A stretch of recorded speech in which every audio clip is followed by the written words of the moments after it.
Ya sebenarnya saudara-saudari saya dilahirkan dalam tahun 70. Jadi hari ini adalah ulang tahun saya ke-50. Amin.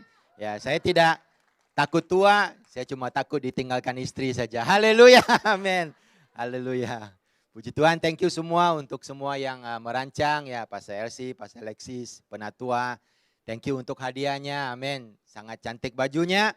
Bila saya pakai, saya sudah mau pergi Amerika sudah. Haleluya. Puji Tuhan. Terima kasih juga untuk Jerry yang membawa tarian dan lagu You Never Walk Alone, saudara-saudari. Saya ingat tadi Jurgen Klopp dengan Mo Salah mau masuk, tapi mungkin mereka masih dalam flight lagi. Haleluya. Puji Tuhan, amin. Nah pada pagi ini ayo kita masuk ke dalam firman Tuhan. Dan hari ini saya mau membawa satu firman yang bertajuk ada penyelesaian dan adalah penyelesaian, saudara-saudari.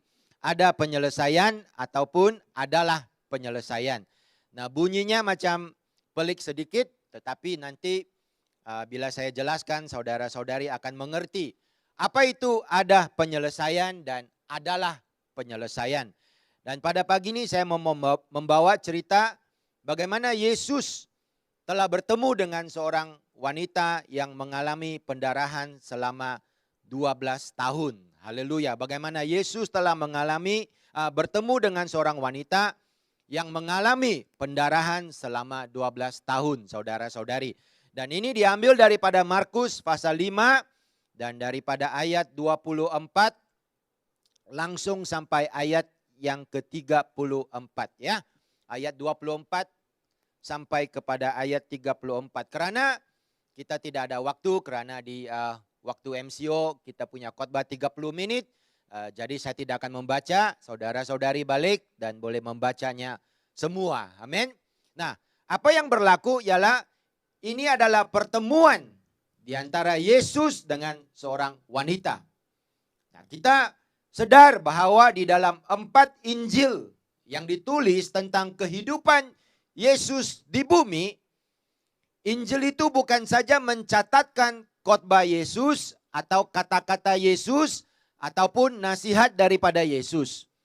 Tetapi Injil-Injil ini, keempat Injil ini juga menulis tentang bagaimana Yesus bertemu dengan pribadi-pribadi yang berbeda. Ada amin saudara-saudari. Puji Tuhan, Injil bukan hanya Injil Yohanes pasal 1, khotbah Yesus di atas bukit. Yohanes pasal 2, khotbah Yesus di bawah bukit. Yohanes pasal 3, khotbah Yesus di luar rumah. Yohanes pasal 4, khotbah Yesus di dalam rumah. Tidak saudara-saudari. Ya di dalam Injil ada ditulis apabila Yesus berkhotbah. Apakah khotbahnya? Apakah kata-katanya? Apakah nasihatnya? Itu semuanya ada ditulis di dalam Injil. Tetapi Injil juga ada menceritakan apabila Yesus bertemu dengan pribadi-pribadi yang berbeda. Contohnya Yesus bertemu dengan orang buta. Yesus bertemu dengan orang yang lumpuh. Yesus bertemu dengan seorang wanita yang anaknya kerasukan. Yesus bertemu dengan seorang yang mengalami masalah di keluarganya, masalah perhubungan karena orang ramai membencinya karena dia seorang pemungut cukai, namanya Zakius. Yesus bertemu dengan siapa lagi? Seorang wanita yang dituduh dan akan dihukum mati, wanita yang berzina. Siapa lagi Yesus bertemu? Yesus bertemu dengan orang yang haus, wanita yang haus. Yesus juga bertemu dengan orang yang sudah mati, yaitu Lazarus. Tapi kemudian Yesus bangkitkan dia. Amin. Jadi Injil-Injil bukan hanya menulis khotbah Yesus, tapi Injil juga menulis bagaimana Yesus bertemu dengan orang-orang yang berlainan dan menolong mereka. Apa maksudnya saudara-saudari ini dalam hidup kita? Nah dengar baik-baik saudara-saudari. Yesus bukan saja memberikan jawaban kepada persoalanan melalui khotbahnya, melalui kata-katanya, tetapi Yesus juga menjadi jawaban kepada persoalanan manusia. Haleluya, amin. Berbeda itu. Ada waktunya kita datang ke gereja. Saudara-saudari mungkin ada masalah keuangan, masalah keluarga. Dan Anda datang ke gereja, Anda mencari jawaban di gereja. Anda tunggu, mungkin khotbahnya minggu ini, saya akan dapat jawaban di dalam khotbah itu. Mungkin Anda berkata, mungkin dalam poin yang ketiga, disitulah saya mendapat jawaban saya. Jadi Anda datang ke gereja mencari jawaban. untuk masalah Anda. Saudara-saudari, itu bagus. Tapi pagi ini saya mau tunjukkan dalam firman Allah, selain daripada mendapat jawaban di dalam Allah, saya juga mau memberitahu saudara-saudari, kita juga boleh mendapat Allah sebagai jawaban kita. Amin. Itu dua benda yang berbeda. Saya bekerja sebagai seorang pengajar, sebagai seorang dosen. Jadi saya mengajar. Murid-murid saya datang ke kuliah karena mereka tahu satu perkara, saya ada jawabannya. Mereka akan ambil ujian dan untuk mereka lulus, mereka harus lulus ujian itu. Kalau tidak, tidak bisa berijazah atau berwisuda. Jadi mereka datang ke kuliah saya bukan karena saya hebat, tapi karena mereka tahu profesor ini ada jawabannya. Jadi tiap-tiap minggu mereka datang kuliah saya, mereka dengar, mereka tulis. Karena mereka tahu saya ada jawabannya. Tetapi saudara-saudari, di waktu mereka ujian, saya tidak boleh berdiri di tepi mereka dan menolong mereka menjawab soalan. Itu sudah menipu saudara-saudari. Saya tidak boleh berdiri di tepi mereka kata, ini salah. Bukan ini yang saya ajar. Saya ajar begini-begini, kamu harus jawab begini. Saya tidak boleh. Waktu mereka ambil ujian, mereka harus ingat jawabannya. Dan mereka harus menyelesaikan sendiri. Kenapa? Karena sewaktu mereka ikut kuliah saya ada jawabannya. Tetapi saya bukan jawabannya. Amin. Kalau mereka mau saya jadi jawabannya, mereka harus pujuk saya dan berkata, bolehkah kau duduk di tepi saya sewaktu ujian? Supaya tidak kira apa soalan, berapa soalan, 1 soalan, 10 soalan, 20 soalan saya bisa jawab. Karena kau duduk di tepi saya, pasti kau boleh menjawab semua soalan saya. Kalau begitu, bukan lagi saya ada jawaban, tapi saya adalah jawaban untuk belajar itu. Ada amin? Maka inilah yang Yesus mau mengajar kita pada pagi ini. Kita mencari jawaban di dalam Tuhan. Kita mencari jawaban dengan datang ke gereja. Kita mencari jawaban dengan mendengar khotbah. Itu bagus saudara-saudari. Saya tidak kata salah. Tetapi ada sesuatu yang lebih besar dari itu. Yang lebih hebat dari itu. Yaitu kita mencari Yesus sebagai jawaban kita. Haleluya. Berbeda saudara-saudari. Ada orang yang berkata, oh di gereja kita akan pasti menemui jawaban. Betul saudara-saudari. Anda datang gereja, Anda dengar firman, Anda partisipasi, Anda angkat tangan, Anda memuji Tuhan, Anda menyembah, Anda berdoa. Mungkin Anda akan dapat jawaban. Tetapi ada satu yang jauh lebih berhasil, yaitu Anda menemui Tuhan sebagai jawaban Anda. Haleluya. Maka kadang-kadang orang datang gereja dia rasa kecewa. Karena dia kata, saya datang ke gereja dengan satu soalan. Satu pergumulan. Tetapi bila ibadah sudah habis, khotbahnya sudah habis, saya tidak dapat jawaban. Saya masih bingung, saya masih khawatir. Saudara-saudari, don't worry. Walaupun kau tidak dapat jawaban, kau dapat Tuhan. Amin. Dan kalau kau dapat Tuhan, Tuhan adalah jawabanmu untuk segala-galanya. Haleluya. Tiada gereja yang sempurna di dunia ini. Kalau ada gereja yang sempurna, kau kenal, tolong beritahu saya. Alamatnya, jam ibadahnya berapa? Minggu depan kita sama-sama pergi gereja itu. Di saat kita masuk gereja itu, saya boleh jamin. Gereja itu daripada gereja yang sempurna, pasti tidak akan jadi sempurna. Kenapa? Sebab kau dengan saya pun tidak sempurna, saudara-saudari. Jadi di dunia ini tidak ada gereja yang sempurna. Tetapi cuma Tuhan Yesus yang sempurna. Jadi Anda datang ke gereja, Anda cari jawaban. Bagus, puji Tuhan. Daripada Anda cari jawaban di luar, Anda datang ke gereja, Anda cari jawaban, cari penyelesaian. Tetapi saudara-saudari, Tuhan ada rencana yang lebih tinggi. Kalaupun kau tidak menemui jawaban untuk pergumulan kamu, kau akan menemui Tuhan yang akan menjadi jawaban untuk segala-gala pergumulan kamu. Haleluya. Wanita ini begitulah. Dia perlukan satu jawaban, dia perlukan satu penyelesaian. Tetapi Yesus menunjukkan kepada kita di saat wanita ini mencari Tuhan, dia mendapat jawabannya. Wanita ini tidak mencari jawabannya, saudara-saudari. Kalau dia mencari jawabannya, dia tidak akan bertemu apa-apa. Ayo kita lihat dalam firman Tuhan di ayat 25 dan 26 tentang wanita ini. Firman Allah mengatakan, wanita ini sudah 12 tahun lama menderita pendarahannya. Menderita 12 tahun. Yang kedua, firman Allah juga berkata, dia sudah berolang-orang diobati oleh berbagai tabib sehingga telah dihabiskan semua yang ada. Sudahlah menderita, uang pun sudah habis. Wah, parah saudara-saudari. susah. Ini pukulan yang besar dalam hidup. Yang ketiga, kalaupun sudah menderita 12 tahun, sudah menghabiskan uang, kalau keadaan sudah bertambah pulih tidak apa. Tapi firman Tuhan berkata keadaannya bertambah apa? Bertambah buruk. Wah, macam mana ini saudara-saudari? Macam mana ini? Dan juga tidak ditulis di ayat 25 dan 26. Tapi kita bisa mengerti karena kalau wanita ini seorang Yahudi, dia hidup mengikut hukum Taurat, dia juga ada dua lagi masalah. Selain daripada menderita lama, selain daripada kehabisan uang, selain daripada keadaannya menjadi semakin sakit, haleluya.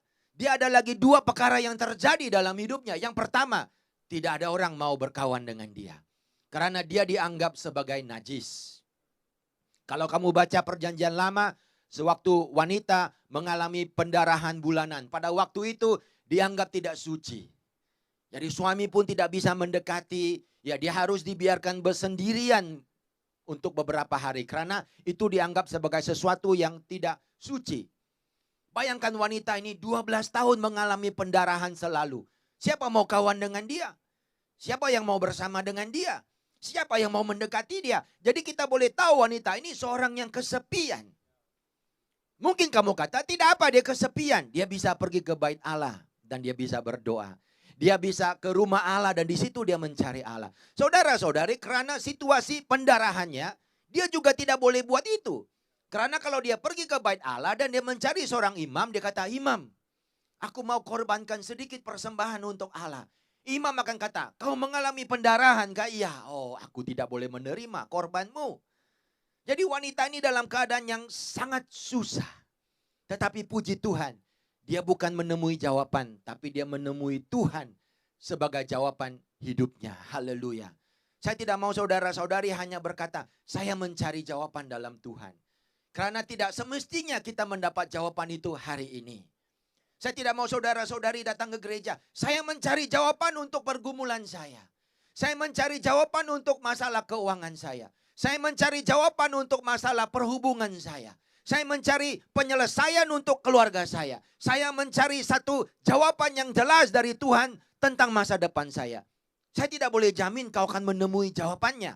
Tetapi kalau kau datang ke gereja dan berkata, "Saya mau menemui Tuhan sebagai jawaban hidupnya." Itu saya jamin dari firman Allah pasti akan menjadi jawaban yang bagus. Katakan amin. Ada perbedaan saudara-saudari.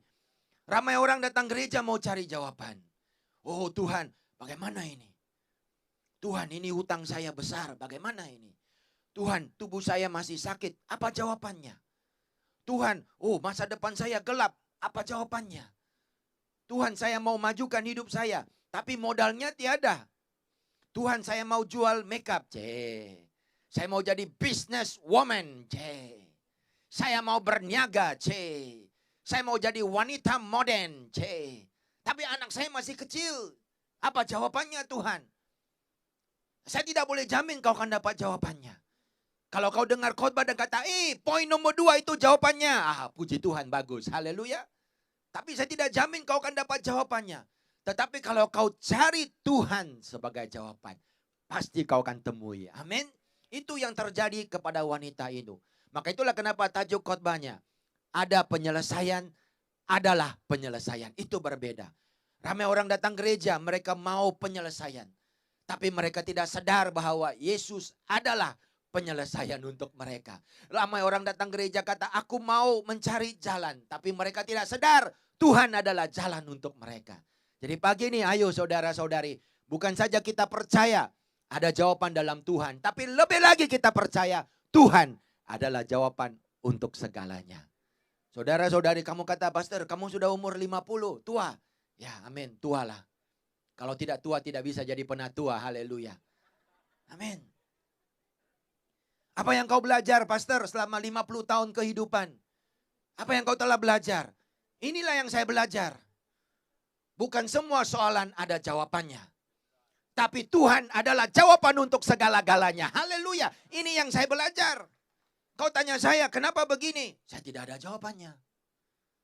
Kau tanya saya, "Pastor, kau ada 3 puteri, tidak ada putera. Kau kecewa kah?" Saya kecewa juga, tapi tidak apa. "Kenapa terjadi begitu, Pastor? Kau tidak doa kah untuk anak laki-laki?" Saya ada doa juga. Habis, kenapa tidak ada? Saya tidak ada jawabannya. Tapi saya yakin dan saya pasti Yesus adalah jawaban untuk anak-anak saya. Amin. Mereka akan bernikah dengan suami yang baik. Haleluya. Amin. Menantu yang baik. Haleluya. Yang jauh lebih baik daripada anak laki-laki sendiri. Haleluya. Amin. Siapa yang mau apply boleh, ada kekosongan. Amin. Haleluya. Saya buka pendaftaran pada pagi ini. Haleluya. Tapi pastikan gaji 20.000. Haleluya. Pastikan membaca Alkitab sudah habis 20 kali. Haleluya. Pastikan boleh berkhotbah di depan saya. Yang layak bisa ambil borang daripada istri. Aduh, jahatnya pastor ini tidaklah main-main saja. Saya tidak ada jawaban untuk segala soalan dalam hidup saya. Banyak soalan yang istri tanya saya tengok muka dia, saya bingung.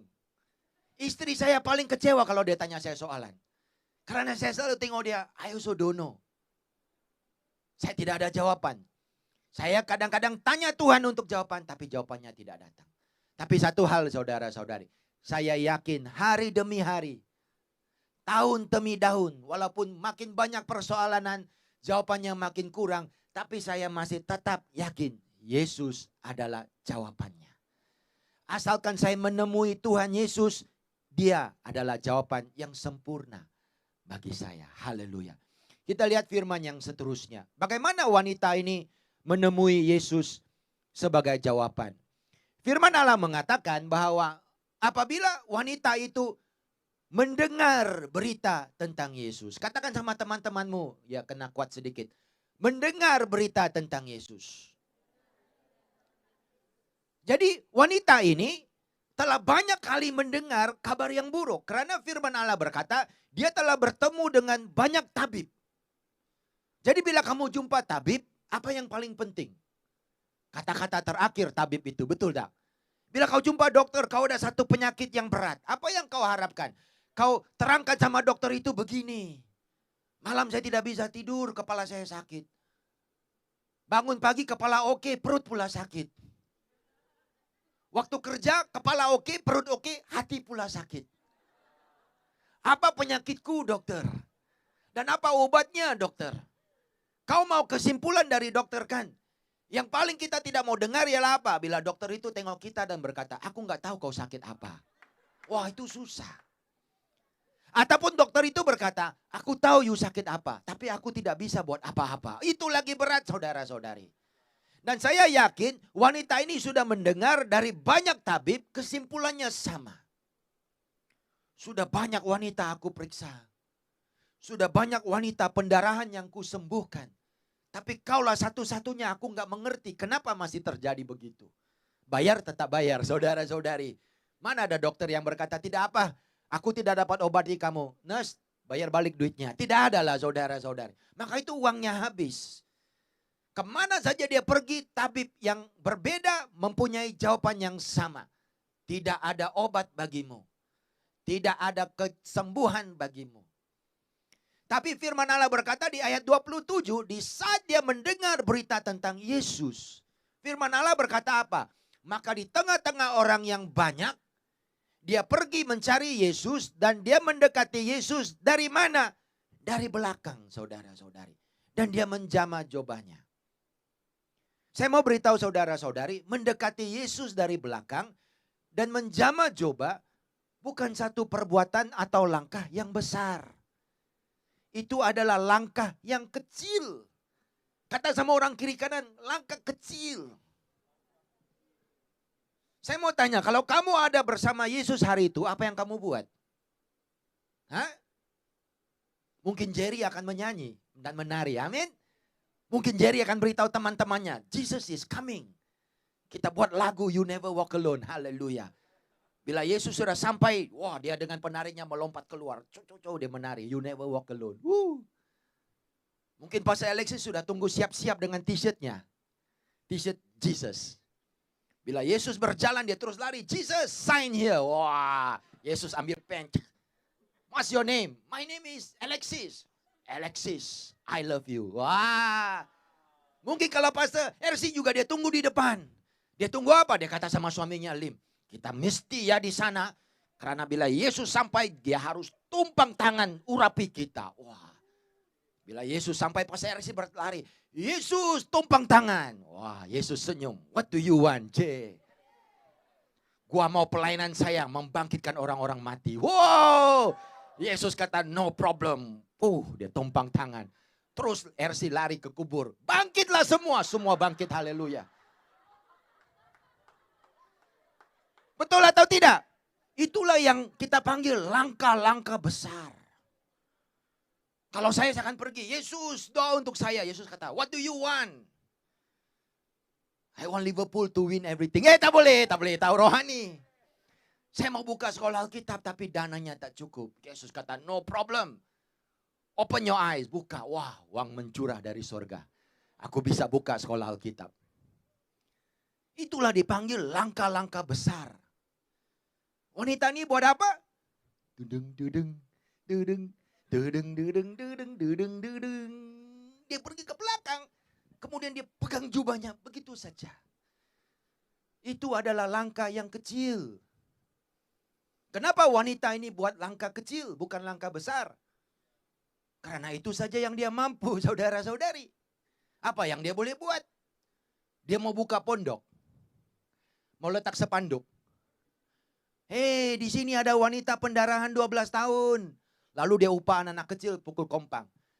Sini kau, sini kau, sini kau. Supaya Yesus jalan, ada orang dia tidak berani buat itu. Itu saja yang dia mampu. Langkah yang kecil. Tetapi saudara-saudari, itulah kebaikannya mencari Tuhan sebagai jawaban kita.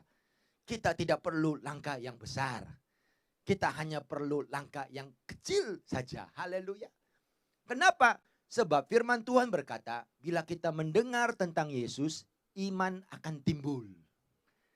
Dan apabila iman akan timbul, kita akan mengambil langkah. Dan kamu harus ingat saudara-saudari, orang yang beriman dalam Yesus tidak semesti langkahnya besar. Ada orang mengatakan kalau iman kita besar dalam Yesus, langkahnya harus besar. Wah, puji Tuhan.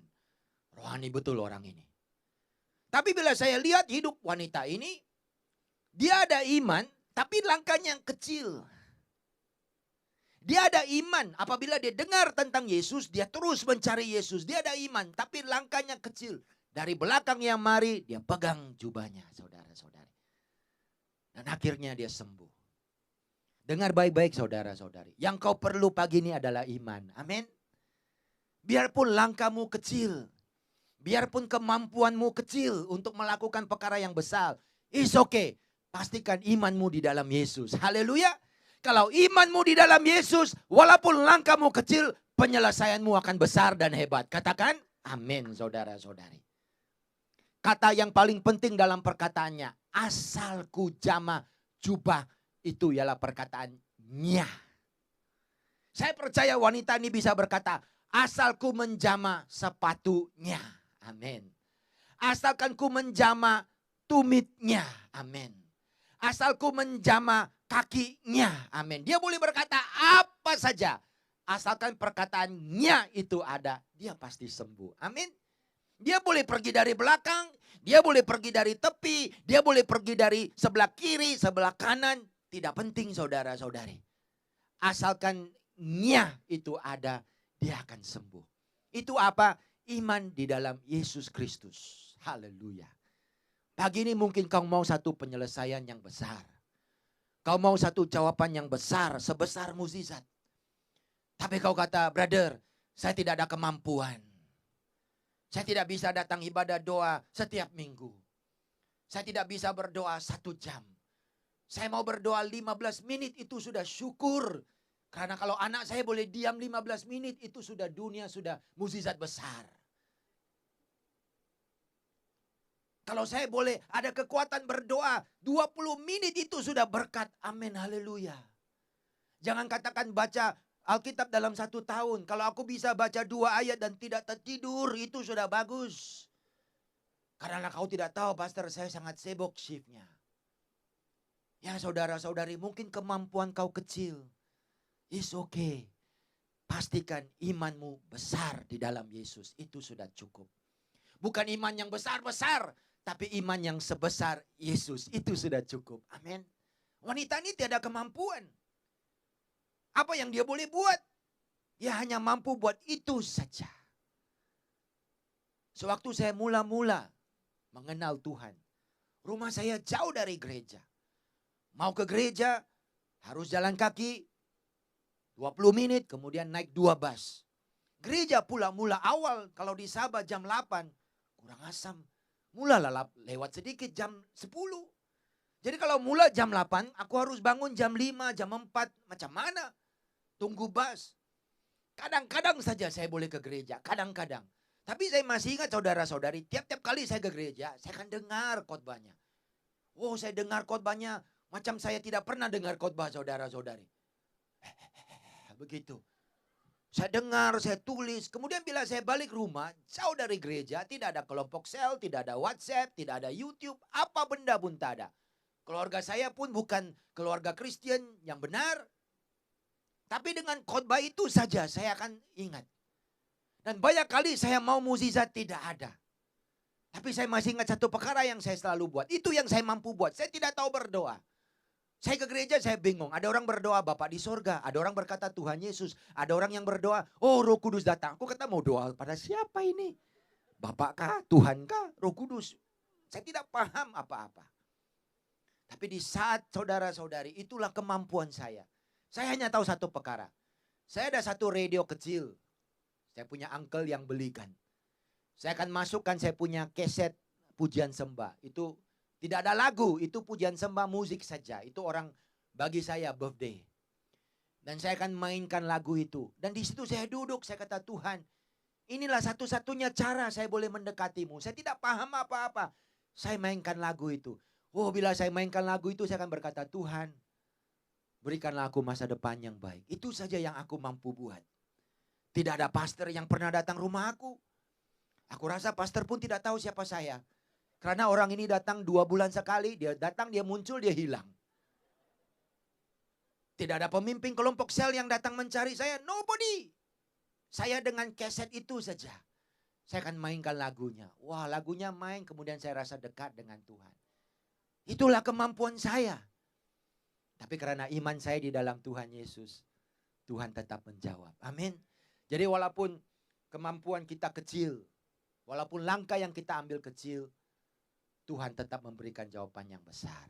Saya undang tim untuk maju depan pada pagi ini.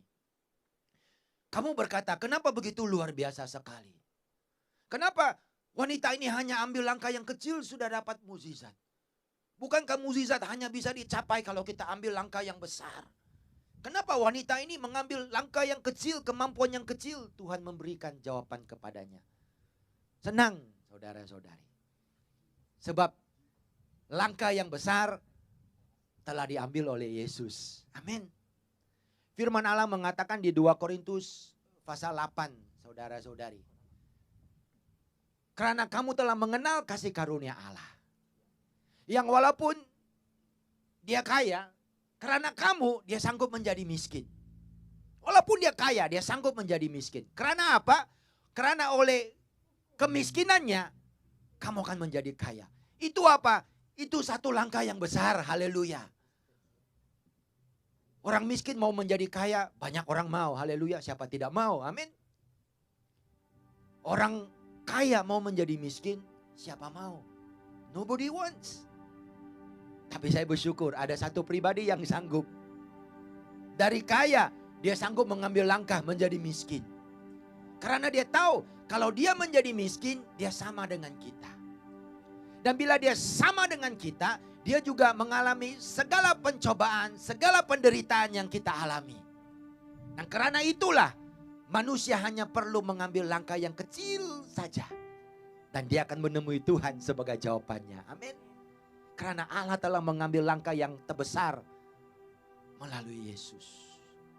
Oh saudara-saudari, Sang Pencipta yang mencipta gunung Everest, Gunung Kinabalu, Gunung Santubong, haleluya.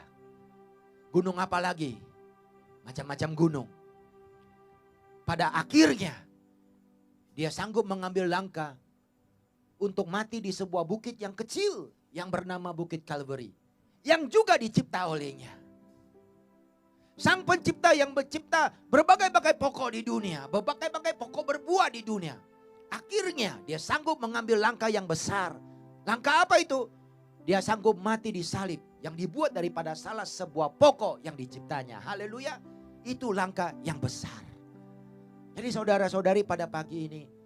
Carilah Tuhan sebagai jawaban kamu. Kamu cari jawaban dalam Tuhan, saya bersyukur. Sebagai seorang pastor, saya gembira, saya sangat gembira daripada kamu cari jawaban di luar. Kamu datang gereja kata pasti ada jawaban di gereja. Amin. Tapi pada pagi ini Injil mengatakan, carilah Tuhan sebagai jawaban. Dan penyelesaiannya pasti ada. Haleluya. Ayo mari kita berdiri. Pada pagi ini kau datang dengan satu soalan yang besar.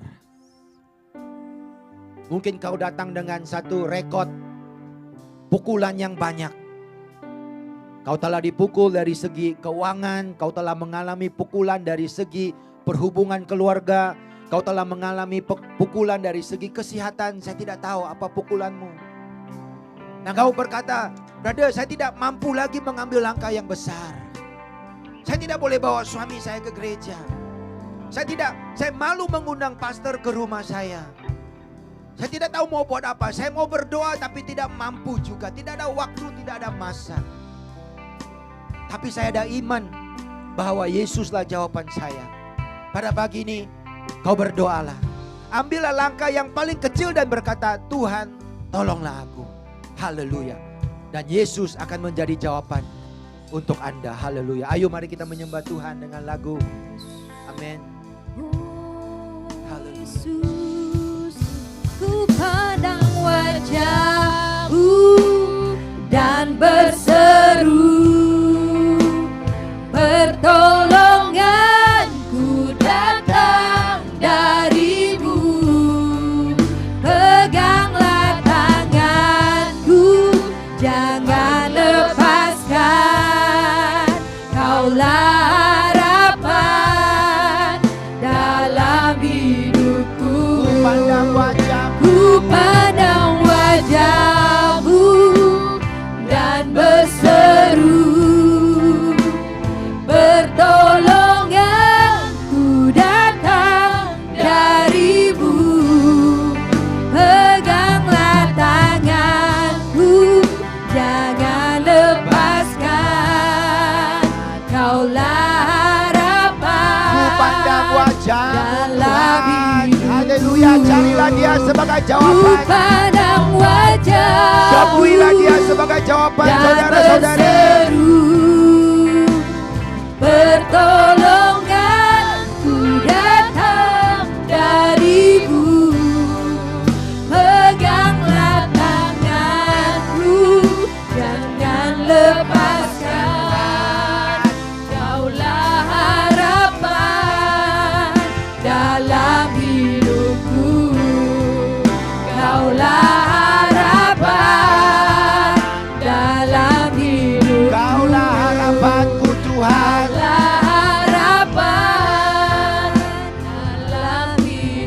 Amin, haleluya. Pagi ini kalau ada sesiapa yang datang dengan persoalan yang besar dan kau perlukan satu penyelesaian, haleluya. Daripada apa yang berlaku kepada wanita yang mengalami pendarahan ini, saya doakan kau akan mencari Yesus sebagai jawaban. Kau akan mencari Tuhan sebagai jawaban. Kau hanya perlu mengambil langkah yang kecil karena imanmu sudah besar sebesar Yesus. Dan Tuhan Yesus yang telah mengambil langkah yang jauh lebih besar dan jauh lebih sulit, siap menjadi penolongmu. Dia siap menjadi pendengar segala masalah dan pergumulanmu. Dia siap menghulurkan tangannya untuk memberikan kamu rahmat dan pertolongan pada waktunya. Haleluya. Karena Dia telah mengambil langkah yang besar. Haleluya.